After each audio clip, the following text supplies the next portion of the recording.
one may know how to conquer without being able to do it.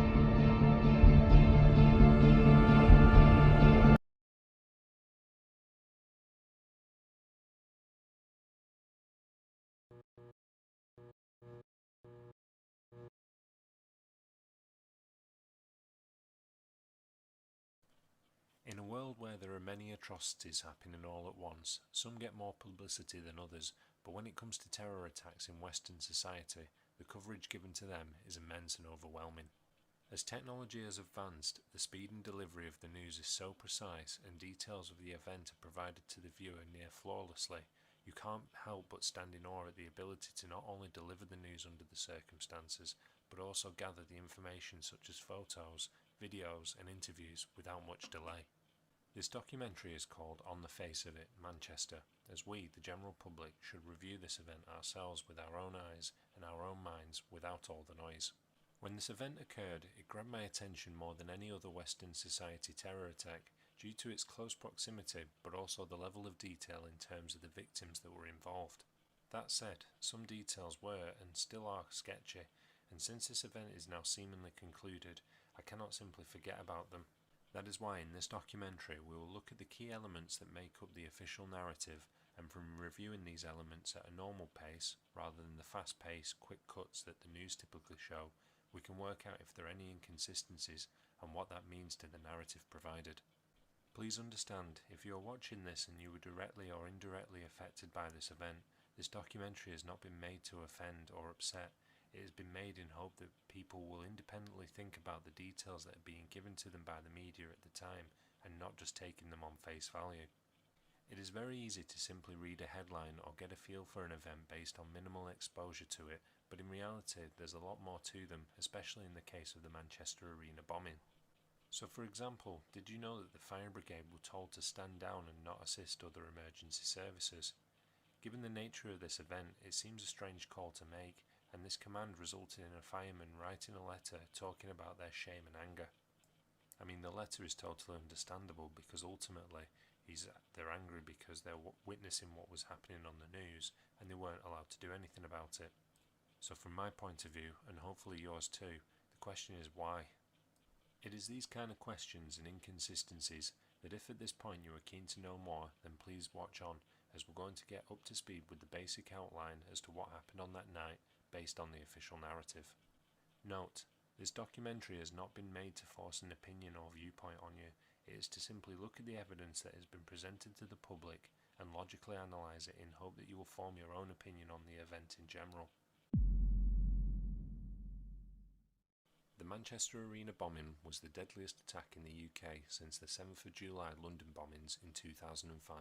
The artist performing at the Manchester Arena was a pop star called Ariana Grande, who was on her Dangerous Woman tour.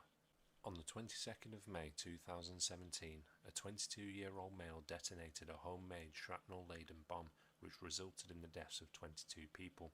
It was originally reported that 59 people were injured. This then became 119, but then on the 22nd of June, this figure was revised by the police to 250. The 22-year-old detonated the bomb at 22:31 within the foyer area of the Manchester Arena. The people affected by the blast were either waiting in the foyer for others or people leaving the concert. 60 ambulances were sent to the arena to handle the injured that were coming out both the train station exit and the arena exits. The Manchester Arena was opened in 1995, 22 years before the attack. Whilst the maximum capacity of the Manchester Arena is 21,000, the attendance for this concert was recorded to be 14,200. The train station situated under and next to the arena was closed for the first week, with the arena itself remaining closed until the 9th of September 2017. In between this time, a benefit concert called the One Love Manchester was held on the 4th of June 2017, with free tickets being given to those who attended the original show. A total of 55,000 attended this concert. A total of 22 people were arrested in connection with the attack, but all have been released without charge. The Manchester Arena foyer prior to the attack was classed as a public place as it linked up car parks to the arena, the train station to the arena, and also 3 months prior to the attack, a McDonald's which had been situated in the foyer for the past 17 years. The foyer was open to the public mainly due to the box office, whereby tickets could be bought for upcoming events. To get into the arena itself, you would have to present your ticket at the doors, and once in, you would be standing in the concourse. This concourse ran around the outside of the arena itself, and you would find stalls such as food, drink, and merchandise being sold. Toilets are also situated in the concourse too. You would follow signs in the concourse to find your specific seat, or if lucky enough, the floor area. To get to your seat or floor area, you would pass through doors, which typically are open ready with a member of staff on hand to point you in the right direction. In effect, the concourse acts as a divide between the arena and the foyer. The security which was manning the doors in each seating area was a firm called Showsec. One of the main entrances into the foyer is via a walkway which connects the train station to the foyer.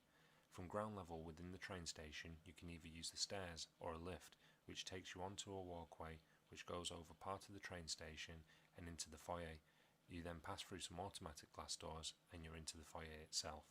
The bomber is said to have used the lift to get to the walkway and then through into the foyer. In the last chapter, I concluded by saying that the bomber used the lift before using the walkway. However, since the purpose of this documentary is to analyse every bit of information we are given, is this actually correct? Soon after the attack, these photographs were released to the public. Based on this article, when the police released these pictures, they would not confirm whether they were in fact from the lift. Now this is a problem for me because in one hand you have the newspaper stating it without the police confirming it, and for me that's just misinformation. This is why all evidence presented must be judged on its own merit, otherwise we'll just end up believing anything that we are told. Ultimately though, does this picture confirm that he used the lift and he is in fact heading towards the Manchester Arena? Well, of course it doesn't. It's simply blacked out. This could have been taken at any time, at any place. The same can be said about these two pictures. These two pictures are supposed to show Salman Abedi buying a rucksack that he would end up using for the bombing, and that this is from inside the Manchester Arndale Centre. Why is it, especially in light of a terror attack, when it comes to CCTV, either the public are never released any, or what they do show is so grainy that you can't actually make out what is being shown to you, and therefore you're just left with the headline itself explaining what it is it's supposed to show. What you're watching here is a riot that happened in 2011 in Manchester, and as you can see, these cameras that are in the Arndale are perfectly fine. They zoom in on people and you could recognise their faces if you wanted to, so why are the ones for Salman Abedi so blurred? Since the public can be provided CCTV footage of him doing his shopping, or in this case emptying his bins, I don't think it's too much to ask seeing the actual bomber walking across the walkway into the foyer, especially since that on every post that has a light on it there is in fact a CCTV camera, and as you can see at the entrance to the foyer there's also a camera there too. If we had this, it would be conclusive. It is seriously important as well because certain witnesses, like Emma Johnson, who was in the foyer at the time of the explosion, states that she actually saw a gentleman wearing a red jacket before the explosion went off. Based on this article that was released in the public, it says there that a man in a red jacket was spotted before the explosion. Now this red jacket, grey jacket confusion could simply be squashed by CCTV, showing either a guy in a grey jacket walking in or a guy in a red jacket. But since we've been provided nothing, then what of Emma Johnson's story? Is she lying or is she telling the truth? We finished the last chapter on this picture, so let's focus on the sequence events based on this article provided to the public. Number 1, it says that doors opened at 6 PM, letting in 21,000 fans for a sellout concert. This isn't correct as only 14,200 attended. Number 2, it says that at 10:30 a balloon spectacular marks the end of the show and thousands begin to leave. Is this actually correct?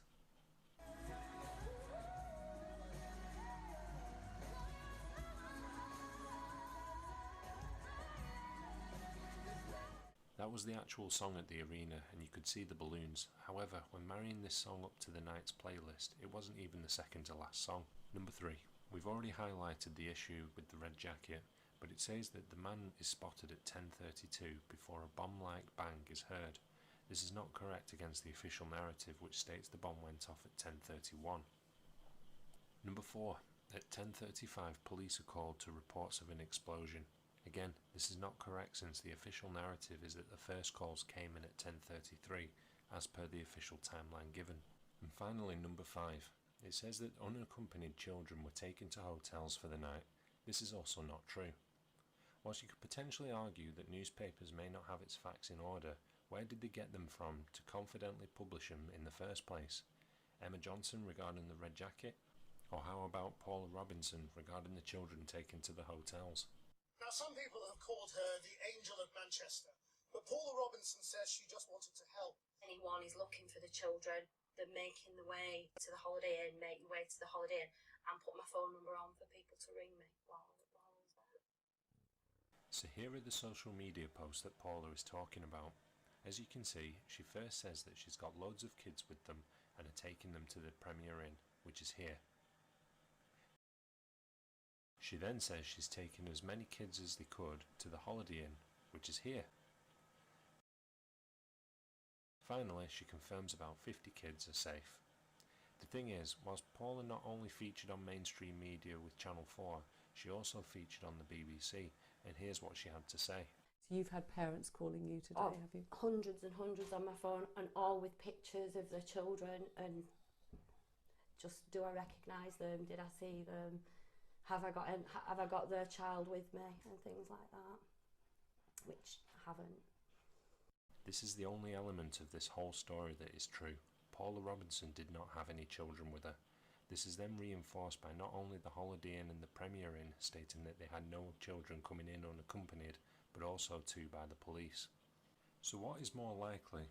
That on the night, Paula and her husband think it would be a good idea to pretend and act out the scenario using social media as described moments after a terror attack for nothing more than getting their 5 minutes of fame, but in doing so have managed to fool hundreds of thousands of people along with the BBC and Channel 4. If that was the case, you would think that the media would drag her name through the mud for fabricating the story, just like people who have claimed to have survived the Grenfell Tower fire.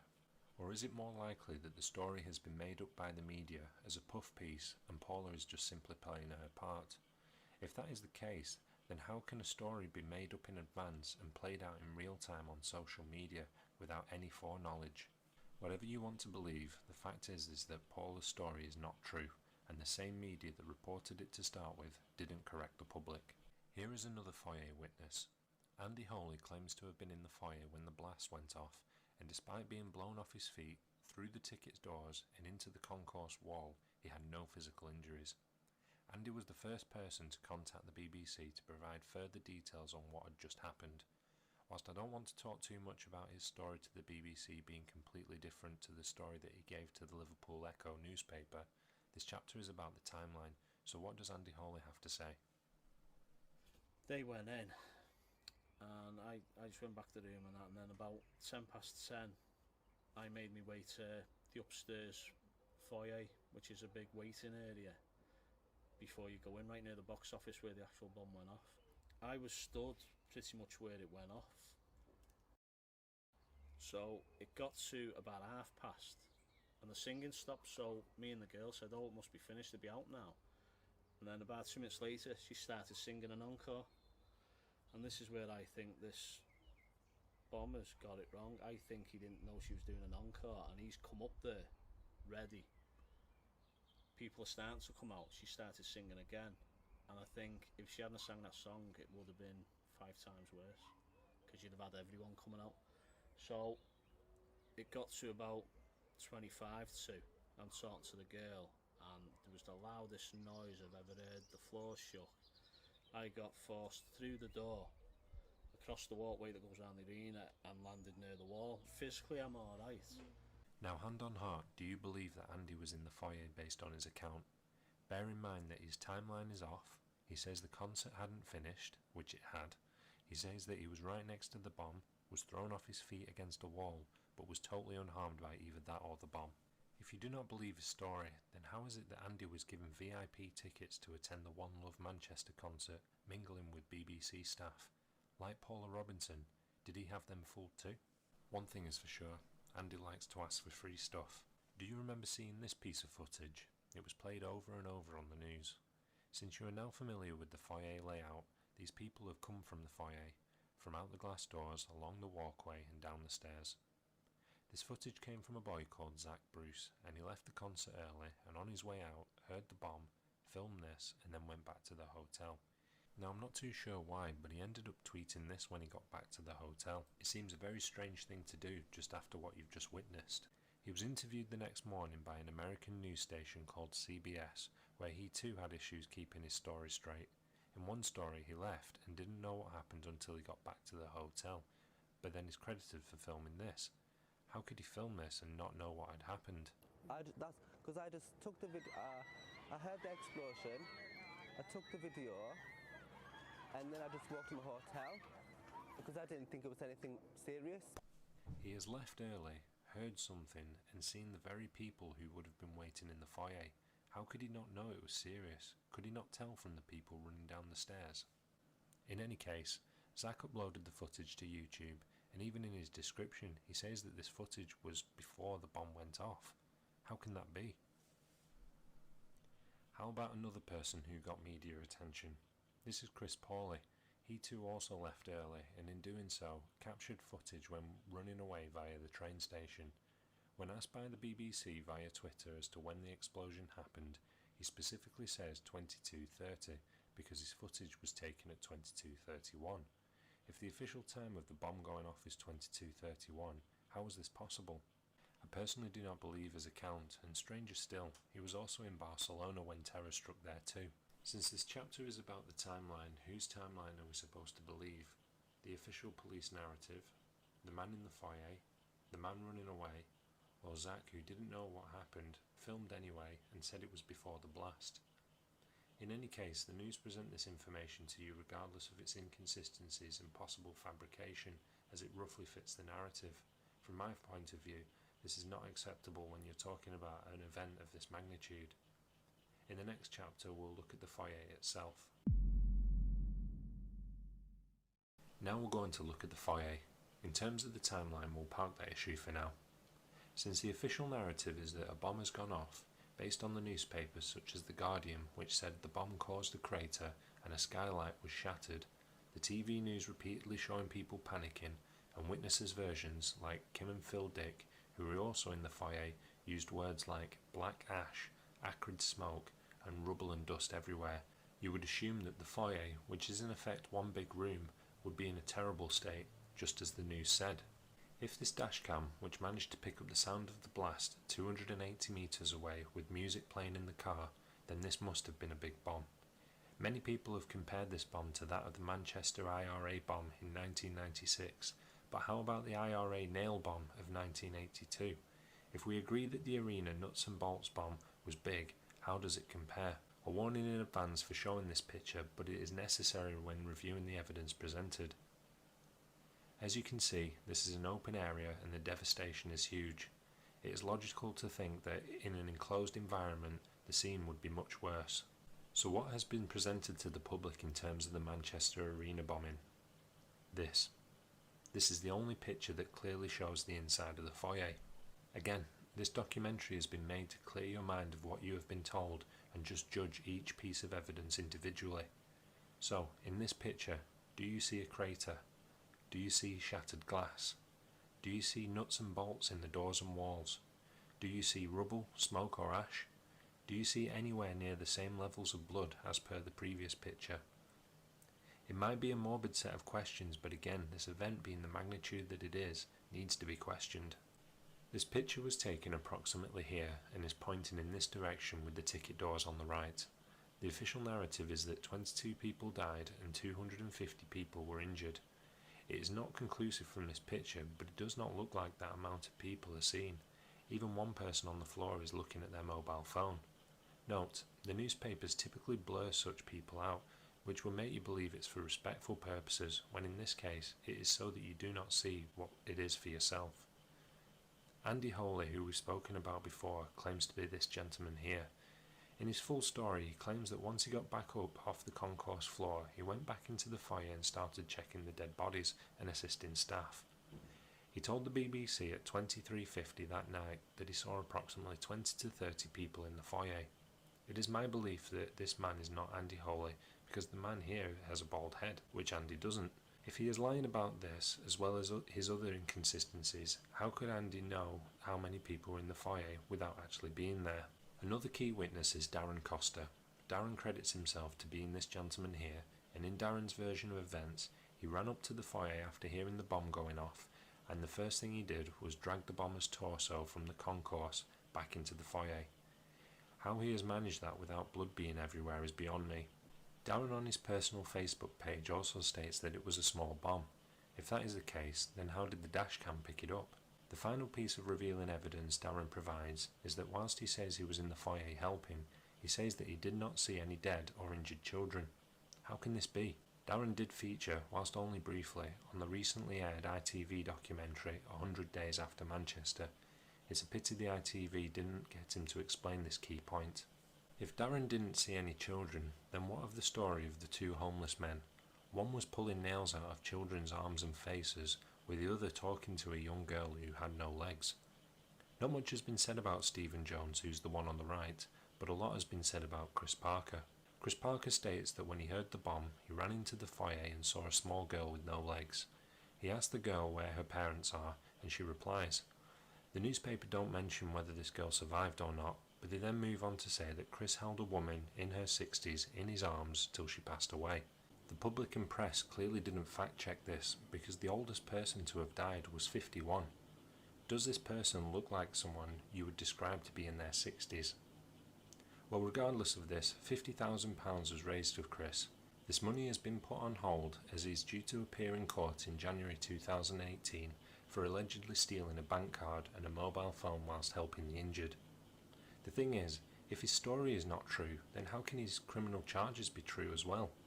This documentary has been made in October 2017, so we'll have to wait and see what happens to Chris since he's entered a plea of not guilty. So who else can we see in the foyer picture? So looking at this picture, we can see what looks to be paramedics, police and members of SHOSEC. The thing is, what if I told you that they're not paramedics and they're not police? Prince Charles and Camilla were allowed to visit the arena the day after the bombing, and they met the staff who were first on the scene. This is the on-site medical team for the venue, not the paramedics. In actual fact, this is the only paramedic on the scene, a gentleman called Paddy Ennis. Paddy was the only paramedic allowed in the foyer for the first hour. Now I'm going to go off course a little here, but the official reason for the 60 ambulances having to wait outside for the first hour was to allow the police to sweep the building in case of any other devices. This is a fairly good reason, but when you have a room full of injured and dying people, you would think that the room could have been cleared to allow medical assistance sooner than that. Maybe that's just me, but we'll be coming back to this point later. So these people who look like police are in fact the Manchester Victoria train station security. If you visit the train station even now, you'll see them walking around looking like police, but they're in fact a private firm. What this concludes is that this picture was taken very soon after the blast. So how about the security staff, SHOSEC? I've been researching this event in great detail and I cannot find a single statement from SHOSEC regarding this event. This is very strange because many witnesses, such as Dawn Wader, were saying such things as, but it was just absolutely horrendous and the security was awful. I'm sorry to say that the security did nothing about it, and there should have been more security, and we walked through the doors when we had our tickets, and they scan your tickets, and we wasn't even checked. They never checked bags at all. I never saw them check anybody's bags. She even then crossed the road and ended up doing another interview with a different news station, but said a similar thing. What goes through my head is security, for one. We didn't get checked. Our bags never got checked as we walked in. There was plenty of security guards, but they just seemed to be interested in getting people in, scanning the tickets, and then showing them to the seats. But they never checked our bags at all. I could have walked through with a rucksack, I'm sure of it, and then wasn't even bothered. It was just lack of security. Even Zach Bruce made a comment on security. Well, the weird thing was, I went to show them a ticket, but when I was going there, no one scanned me, see if I had anything on me. I just showed them my ticket and then they let me in. And the same goes to the other people who were there. No one was searching bags or nothing. And so did these two guys. Apparently bags weren't being checked. We never got checked. No. When we entered the venue, A few people that we spoke to, like friends that were met before and after the gig, they said their bags weren't checked or anything like that. And usually, like, I'm quite a regular gig goer, so I'm used to getting bags checked for security purposes. But there was no, just scanned the ticket, went straight in. No security checks whatsoever. There's plenty of news articles talking about the subject of security, and what I find most bizarre is that even though this was put out to the public seemed unfazed that the same security firm was allowed to look after the vigil which was held the next day, and also the One Love Manchester concert too.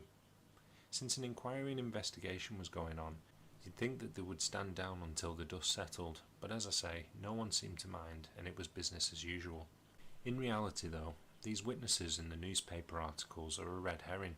They're a red herring because the foyer is an open public place. The security had no bearing on the actions of the bomber, as he did not enter the arena. So why would these people almost scripted in saying such things and the newspaper report on them? Well, it's because they now have changed the foyer. It now has plenty of security and even metal detectors, and you can't even get up the stairs now as it's blocked by ShowSec. In any case, I think under the circumstances of the attack, hearing from this company or this man would have been useful, but as I say, we had nothing. Just as a reminder, this photograph was taken approximately here in this direction. You're about to watch a video which was taken approximately here, in this direction. The angle is similar to the picture, but still pointing mostly towards the blast area.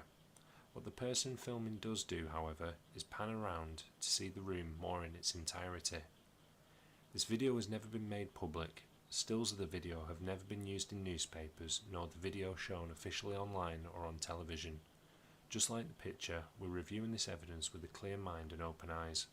We will first watch this without sound, and then again, but with sound.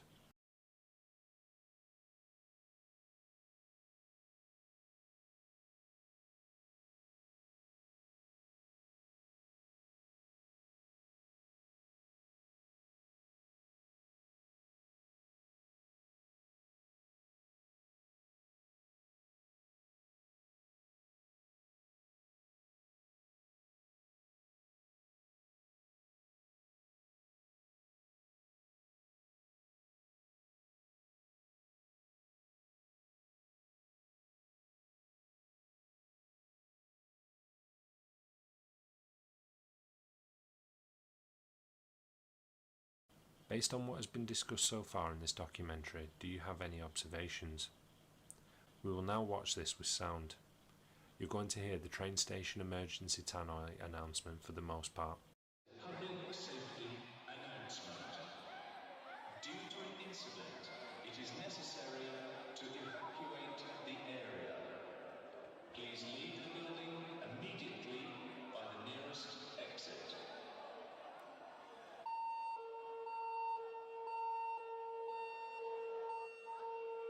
Attention please. Attention please.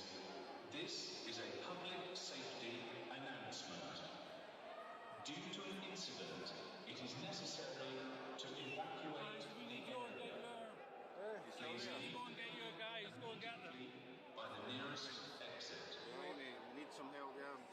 Once again, hand on heart, does this look like the scene of a bombing, and by further extension, a scene described by so many, including the media? The only paramedic in the room who told newspapers he didn't know what to do for the best due to the amount of people needing help can be seen casually walking around after talking to what looks like a train ticket conductor. There doesn't seem to be any sense of panic or urgency in this video. Where are the injured? 59, 119 or the 250? Whatever the figure may be, this room is very empty and there's very little by way of noise of people crying out for help. I'll be providing my personal conclusion on this matter towards the end of the documentary, but for now, feel free to re-watch and look at the video in detail, especially if this is the first time you have seen it. When doing so, ask yourself this question: if the media are happy to show you the picture, why not the video? Now we're going to look at the concourse area. Whilst Andy Holy had been blown off his feet, out of the foyer and into the concourse, Nick Bickerstaff was also in the foyer. He doesn't state what time the bomb went off or where specifically he was in the foyer, but after the bomb went off, He then stood in the concourse and recorded himself whilst looking for his daughter, and here's the video.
People are laughing and they don't know what's behind me. People bashed into bits and half their bodies are everywhere.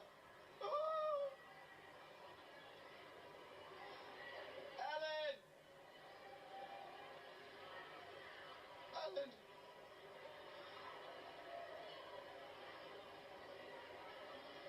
Ellen!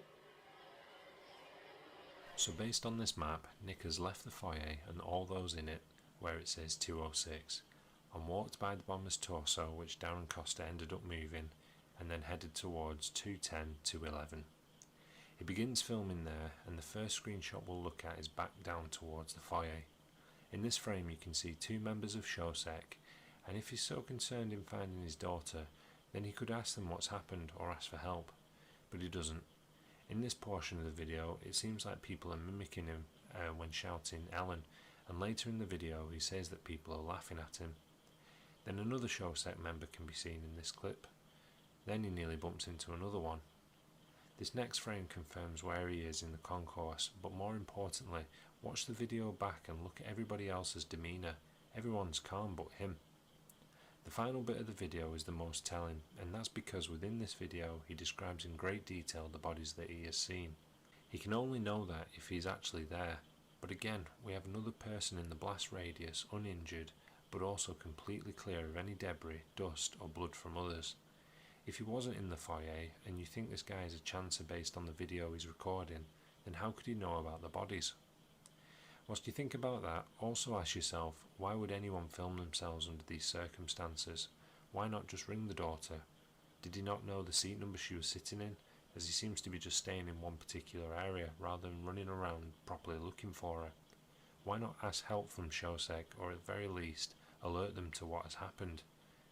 If you're wondering why he recorded this, he says it was because he thought a second blast might happen, and if his family found his phone, they'd know he was looking for them, if you can believe that.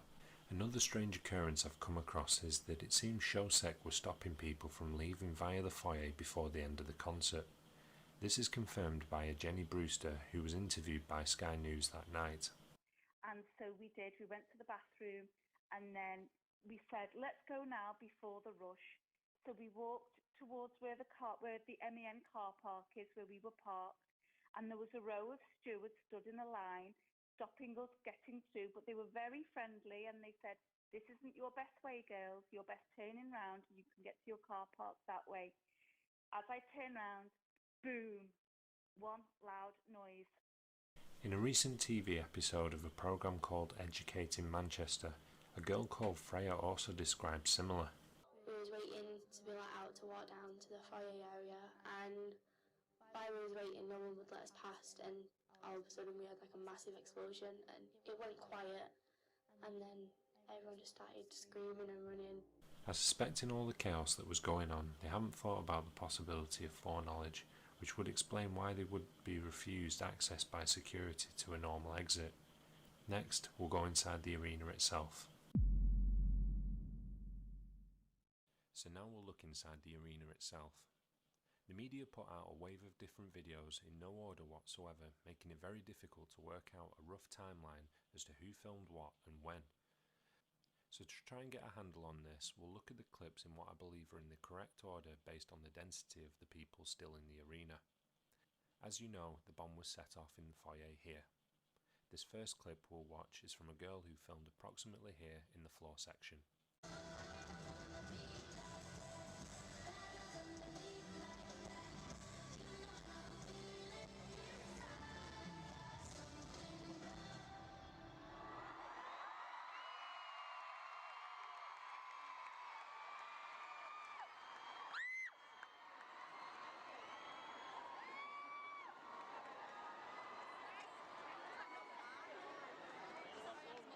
One thing is for sure, to counter any witnesses claiming that the explosion was before the end of the concert, this clip confirms it was not.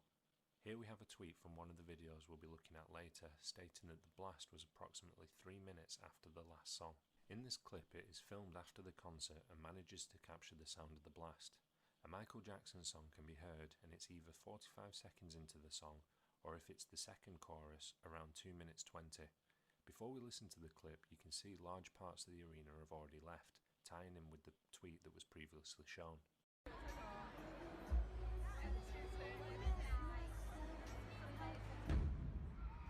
Oh my god. What's going on? What just happened? What the fuck's going on? What's going on? Oh my god! Whilst on its own it's a powerful video, let's look at the other videos that followed. This next clip is from approximately here and seems to be a person who is unsure as to what's going on, and you can just about make out that someone mentions something about a balloon.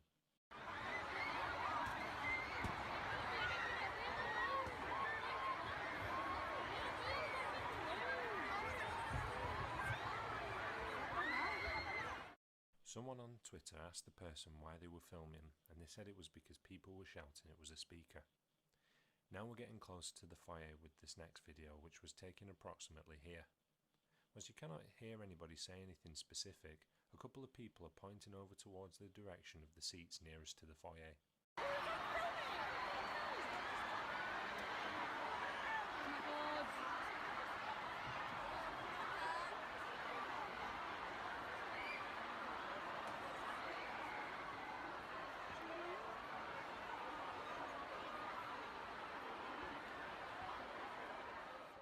This next clip is what I believe to be the closest video taken by someone in the arena that was nearest to the foyer, as they were approximately here. Because people hear a bang and then they panic. Yeah, but running in one direction doesn't make any sense.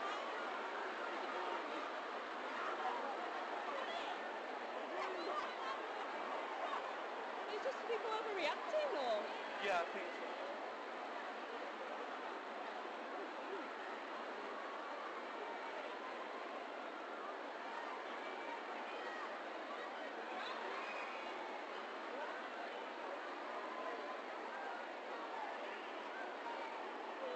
I'm taking it. You know, yeah. I'm taking it real.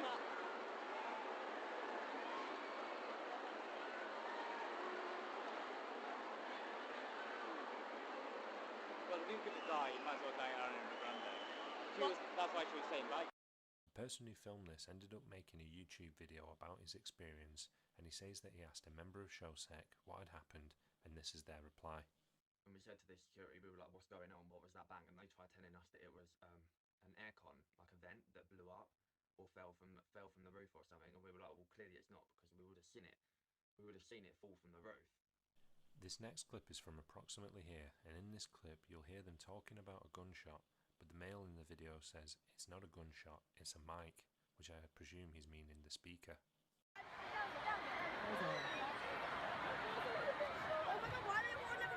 People thought it was a gunshot. It's not a gunshot, it was the mic. People think it's... No, oh my god, I think she's like down there.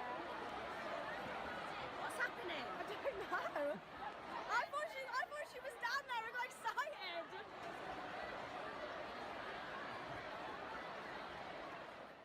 These next two clips have been synchronized together as they capture the same moment just at different parts of the arena. It is clear by this point the majority of the people have left the arena.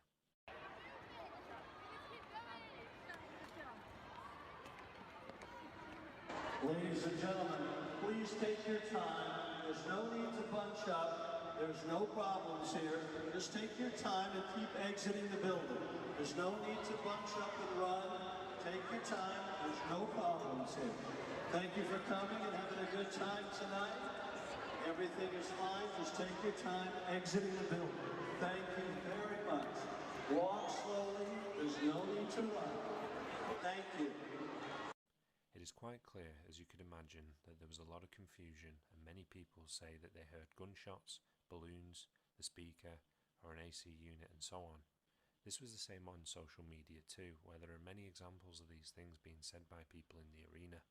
What I found strange at the time was the likes of Andy Holey, who I said before was the first person to contact the BBC, says the reason he's calling is because people are saying it was balloons popping. It's almost like he's trying to overrule other people's accounts. I phoned up because so many reports coming in that it was like a balloon and things not happening as it was. It was definitely an explosion and there's definitely a lot of fatalities. Emma Johnson, the woman in the foyer who saw a man in a red jacket blow up, also said the same thing to the BBC.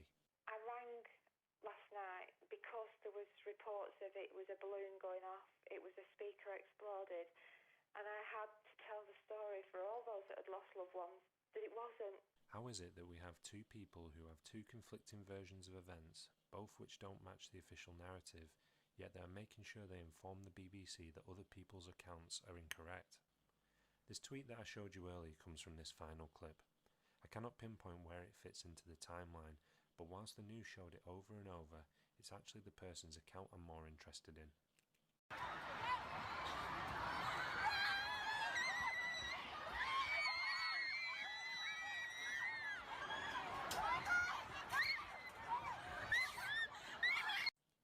This is the girl who filmed that clip. She too also made a video and put it onto YouTube talking about her experience. Ariana Grande went off stage after the last song Dangerous Woman and the lights come on. Me and Eleanor sit down because everyone's like getting out of their seats ready to go, and we was like, oh, we'll just wait like 5-10 minutes until everything's calmed down and then we'll go.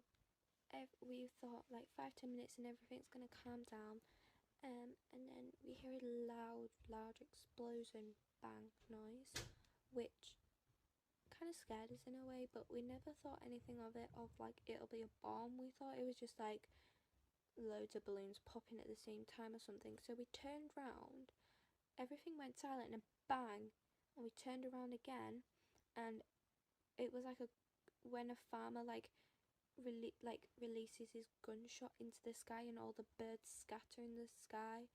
So whilst the news were happy to use her video to push the official narrative, they didn't report on the fact that this girl heard 2 blasts, and this brings us on to the next chapter. So we ended this chapter with this girl's account from the night. We thought like 5-10 minutes and everything's gonna calm down, and then we hear a loud explosion bang noise, which kind of scared us in a way, but we never thought anything of it, of like it'll be a bomb. We thought it was just like loads of balloons popping at the same time or something. So we turned round, everything went silent, and bang, and we turned around again, and it was like when a farmer releases his gunshot into the sky and all the birds scatter in the sky. Now it seems this girl was not the only one who heard 2 blasts, and it's clear that that was the case because the media originally reported it this way too. This girl wrote a letter to Ariana Grande, and here's what she said. I'm Poppy, and I was at Ariana Grande's concert on Monday, and I've written her this letter. To Ariana Grande, I'm your #1 fan. I was at your concert on the 22nd of May 2017 in Manchester, and I am really sorry that someone set some bombs off. I hope you are okay and that you will still come back to England again to perform. Overall, you were so good and I can't describe how amazing you were. I am extremely sorry silly people do things like this, and I really hope you're not too scared. Keep writing and singing awesome songs. Love from your #1 fan. We just kind of started leaving, and then 2 bangs went off and everyone started screaming and running away. So I just decided to write this letter to Ariana Grande. An online local newspaper through Facebook had many comments from people also saying they heard 2 blasts. How How can so many people hear two blasts if the official narrative is that only one was set off? Much after the event, around 1:30 in the morning, the police carried out a controlled explosion to what turned out to be a pile of clothes in church grounds over 300 metres away from the arena. Like Andy Holey and Emma Johnson trying to override people's accounts of hearing balloons, etc., have the police carried out this controlled explosion to make it seem like this was the second blast? That said, you can tell from these people's accounts that the blasts were almost one after the other. Given the nature of this event and the emotional element to it all, it seems important details about this second blast are now totally forgotten about. As far as I can find, there are no videos from anyone leaving the arena via the foyer exits. Here's a video taken from someone approximately here, and I presume they're making their way out via the nearest exit, as the foyer is behind them.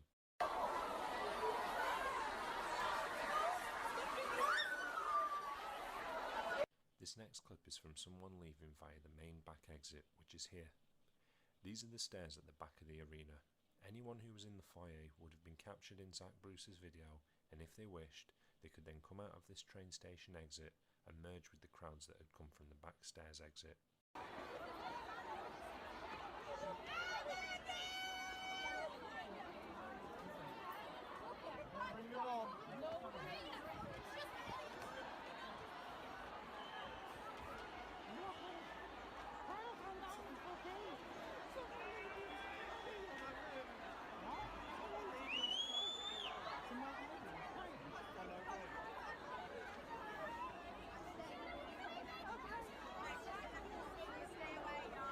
Having been to the arena to see concerts myself, when I saw this video I thought to myself that the footage does not look much different to any other crowd leaving a concert, let alone one that's been evacuated. Here's a clip from another event, so how do they compare?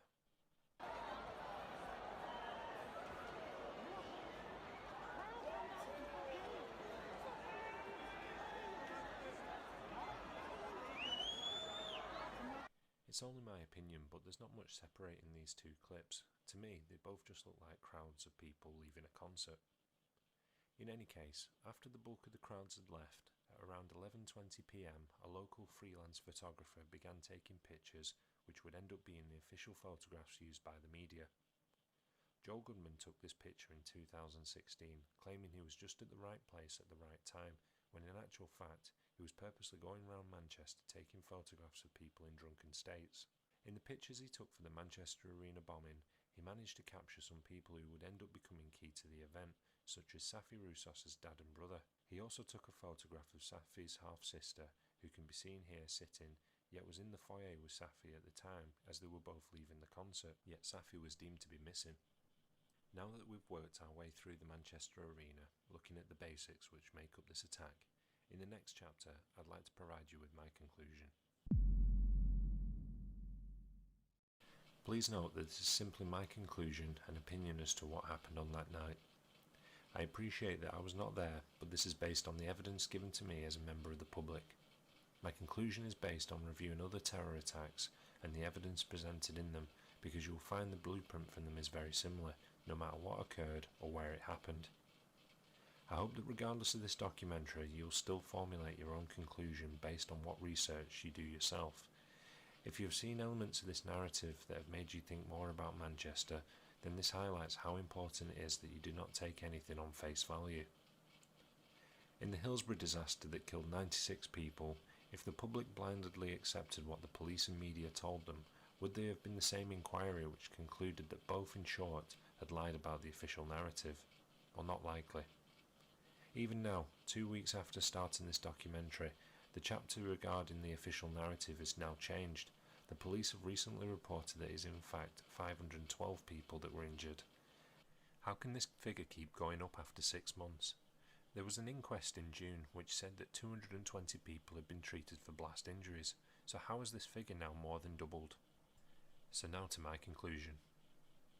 In May 2016, a terror drill was being carried out in a shopping centre called the Trafford Centre in Manchester, whereby the scenario was that a terrorist walked in through an entrance and detonated their rucksack. Frighteningly realistic.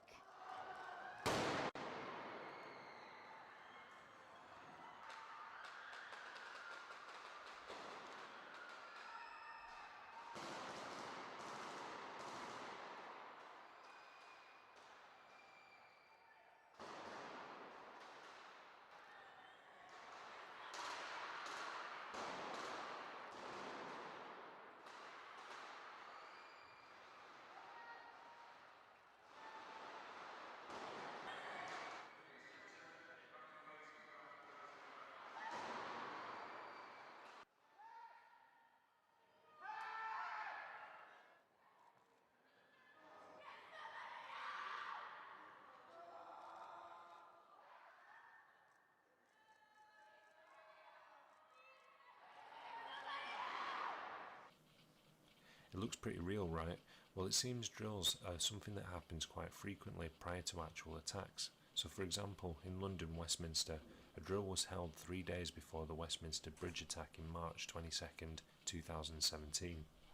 On the 7th of July 2005, a live drill was taking place the same day, and astonishingly, the scenario was exactly the same as the official narrative. Issue.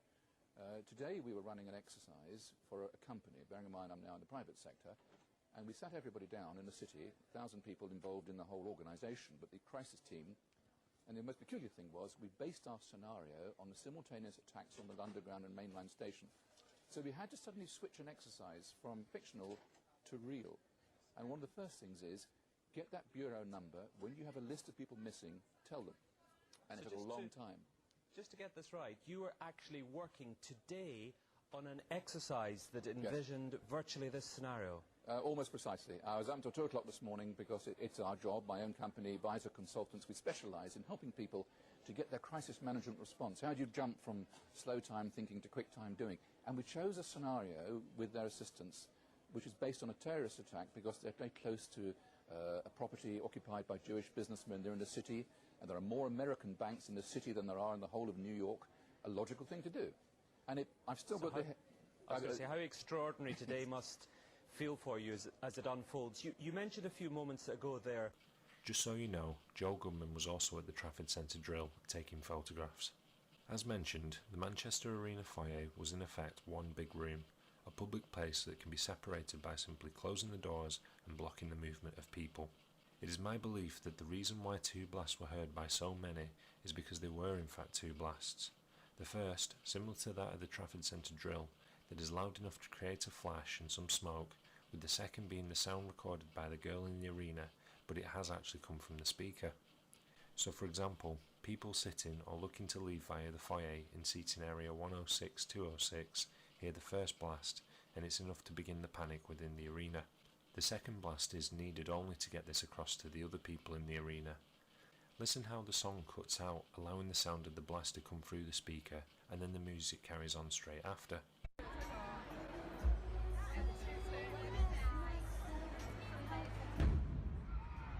my god.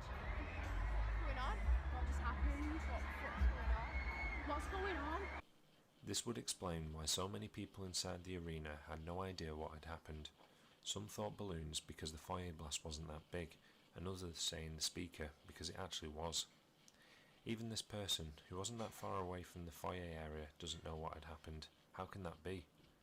In effect, the smaller foyer blast scares the people nearest away from the foyer, with the speaker blast making sure the rest of the people in the arena run the other way and use other exits. Anyone leaving early like Jenny Brewster or Freya, who stated that they could not exit via the foyer because they were blocked off by Shosek prior to the blast, seriously suggests foreknowledge and the preservation of the foyer scene. This preservation and foreknowledge is highlighted too by the fact that a McDonald's of 17 years closed down 3 months before the attack. Have you ever heard of a McDonald's closing down, let alone one that serves not only people attending the UK's biggest indoor venue, but that too of a major train station? Understand, if the McDonald's was still open, you would also have members of the public in the foyer who were there for nothing more than getting something to eat. The same can be said about the staff, and it's for this reason why you couldn't have unapproved people in the foyer, as they may have seen what really had happened. Think about why no one was allowed in for the first hour, or the fire brigade being told to stand down. It's for the same reason. In order to control what was happening in the foyer, you could not have eyes all over it. The foyer is not completely destroyed by the official narrative bomb, because it was a small one, just like the Trafford Centre drill. No craters, no shattered glass. Darren Costa also said it was a small bomb too, but it didn't sound like that based on the Arena Girls video. Oh my god. Nor the dashcam video from 280 metres away. Then again, Zach Bruce, who was in the train station when he heard the blast, didn't think much of it either, as he just went back to his hotel. That's because I just took the video. I heard the explosion. I took the video, and then I just walked to my hotel because I didn't think it was anything serious. Again, his video is key because everyone you see here has just come from the foyer. Can you see anyone in the video with dust, debris, or blood on them? Why are they not screaming what has just happened, or telling people waiting at the bottom of the stairs? It is my opinion that Zach is ready and waiting to film people running down the stairs, and the small bomb noise is nothing more than a starter pistol, giving them the cue to run. My view on this is further enforced by this upcoming clip. In this clip you'll see the same people from Zach's video casually walking out of the train station, again showing no signs of being in a room that's killed 22 people and injuring 512. Don't forget, these are the people that should make up part of the 512.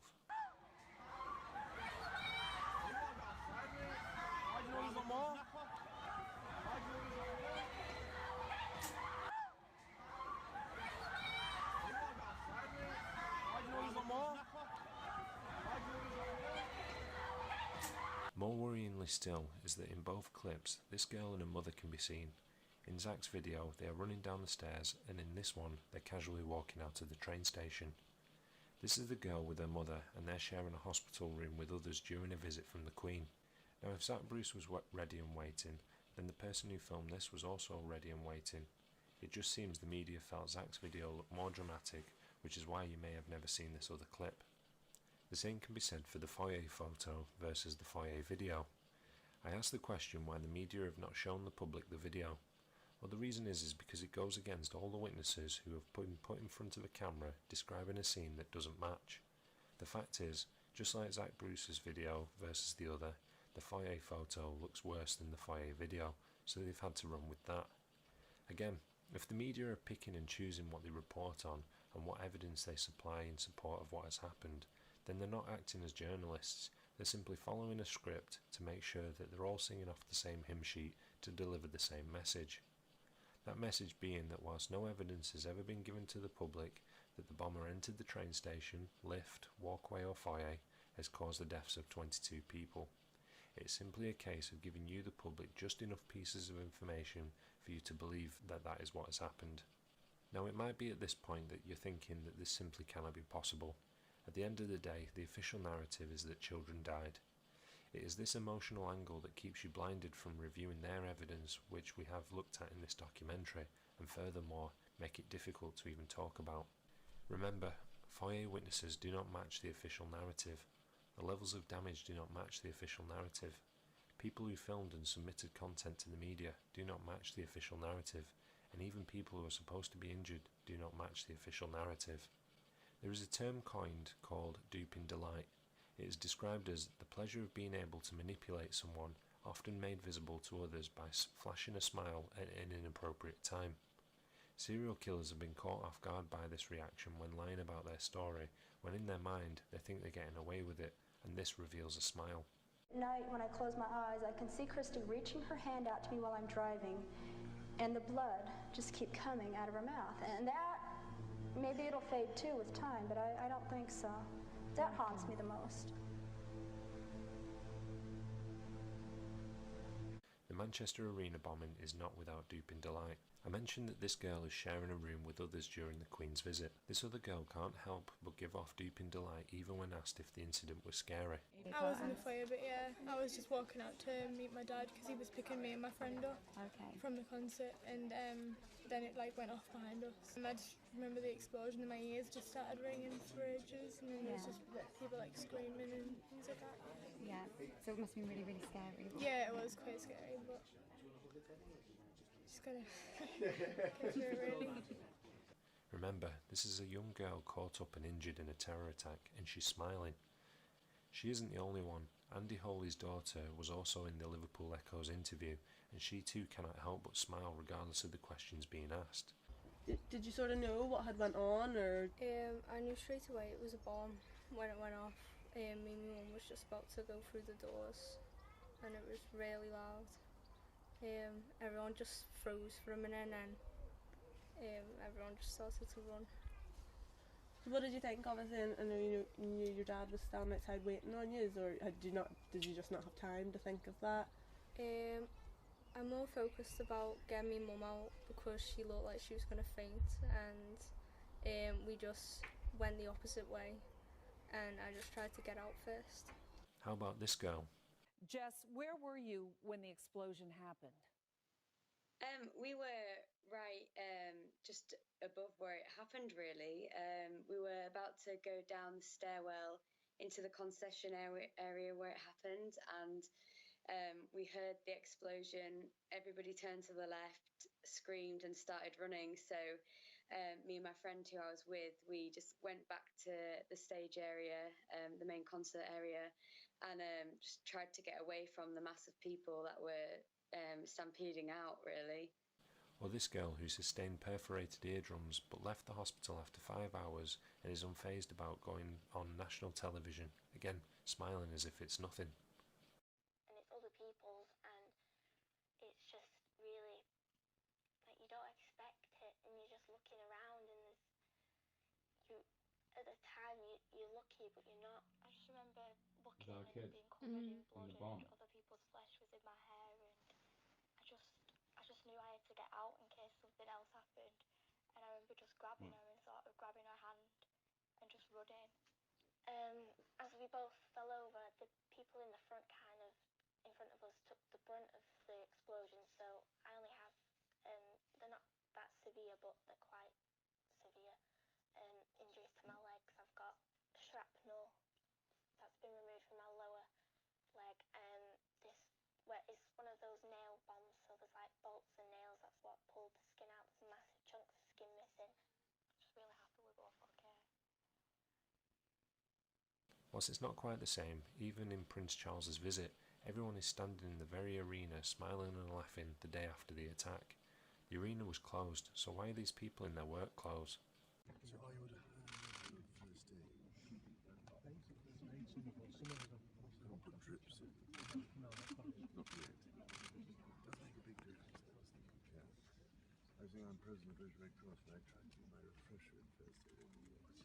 As mentioned, once the majority of the people had left the arena, the photographer then comes into play to capture the moment for the benefit of the media. Some pictures were taken by others, such as this one, which shows a girl who was injured using their phone despite reportedly having a severed artery in their wrist. This girl was also in the hospital room during the Queen's visit. In short, I believe this attack has been staged just like the Trafford Centre drill, just without ear defenders or goggles. So now you must be thinking, why? Not only does this seem impossible to carry out, regardless of what I've shown you, why would people do this?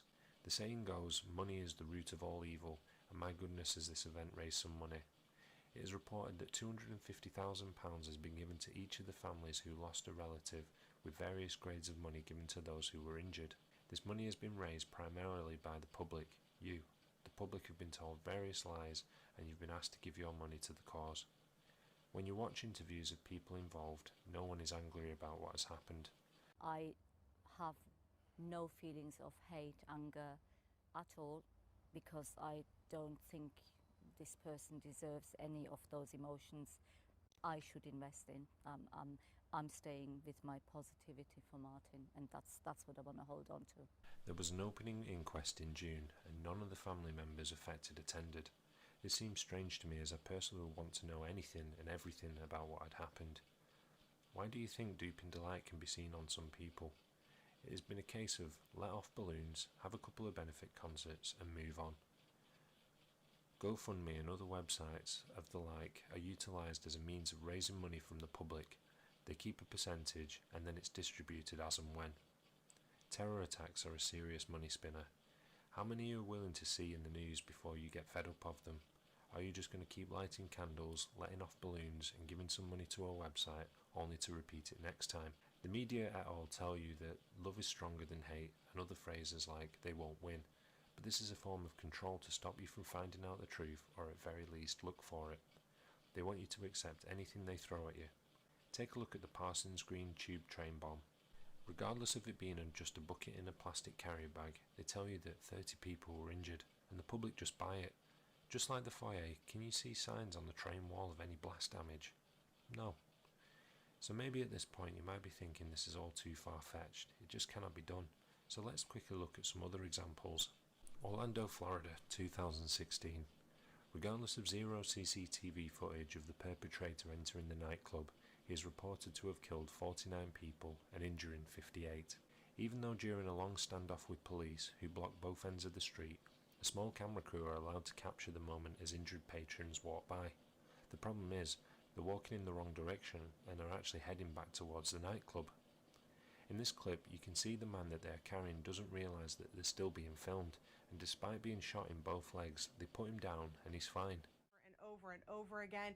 They didn't immediately go inside that building because there was an active shooter. They were trying to figure out how to get everyone out and also get in to try to take down that shooter. This gentleman here claims to have been shot 4 times with an assault rifle, yet miraculously he's out of the hospital the next day. There are many issues with this event, but these two are very simple and are unquestionable problems with the official narrative. And the money raised for that event? $30 million. New York, 2001. A lesser-known building called the World Trade Center 7 falls at free-fall speed for no reason. Whilst originally overlooked in the official report following 9/11, the eventual explanation for this impossible feat was down to office fires on some of the floors. Worse still, the BBC managed to report that this building came down before it actually did. More now about that from our correspondent Jane Stanley. Jane, what more can you tell us about the Salomon Brothers building and its collapse? Well, only really what you already know. Details are very, very sketchy. There's almost a sense downtown in New York behind me, down by the World Trade Centers, of just an area completely closed off as the rescue workers try to do their job. Newtown, Connecticut, 2012. His father must not have realised the cameras were rolling as he walked up to do a press conference, as he had a big smile on his face before getting into character to talk about his daughter, who was shot and killed the day before. So we'll see if Robbie Parker, I assume he's going to come out to the microphones now and make a statement. Looks like the family is there and they're getting ready to come to the microphone, so we'll listen in. Okay.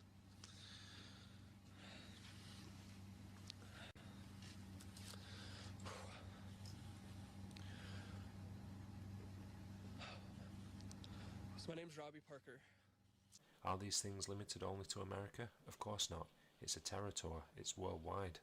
Before we go to other events around the world, the US had a key part in the official narrative for the Manchester Arena bombing. Don't forget, they were the ones who were leaking the bomber's name and pictures of his backpack. Whatever did come of this in the end? Well, who knows, because the media will only report on what they want to tell you. Did you ever see this picture? Well, from my research, this is in fact the first ever use of the picture online. How is it that a UK-based reporter for a US paper not only has the picture, but can confidently say it's fake? Whether it is or not from the night, I cannot say because the source is unknown, like a lot of pictures that were put out to the public. It did seem strange that a newspaper based in Birmingham here in the UK said this too. The point is, if you look at the American terror events and think that the UK ones are somehow different from them, that's not the case, and America has their name all over the Manchester Arena event too, and that includes the performer. Nice, France, 2016. This is the truck that ran over people, killing 86 and injuring 458, yet not one drop of blood can be seen. Also, the authorities ordered the deletion of the CCTV cameras from that night. France again, Paris, 2015. This is a terrorist who walked into a cafe and blew himself up. Providing CCTV of this actually made this one worse, as it shows the bomber blow up and disappear with the cafe patrons perfectly okay. During the same attack in France, whilst you'll find no evidence of this, it is reported that a suicide bomber tried to enter a football stadium, was refused entry, and he blew himself up, killing only but himself. The only evidence of this happening is what sounds like a blast through the stadium speakers. The football match wasn't stopped though.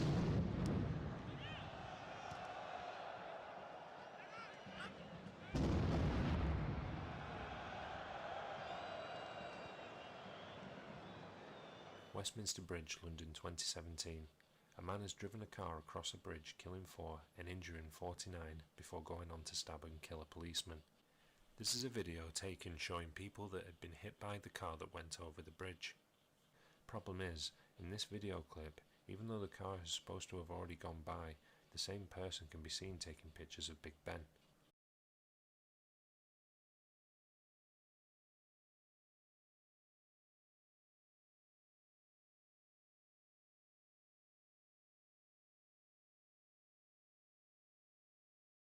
Despite London being one of the most monitored cities in the world, What footage has the public been given? This, a blurry, unclear video from a building X amount of metres away.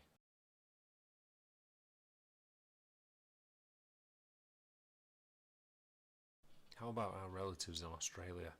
Melbourne 2016. This couple went on national television claiming that their baby, regardless of the laws of physics, was hit by a car sending their young baby 150 metres down the road and can even smile while saying it. Did little Zara survive the initial impact of the car?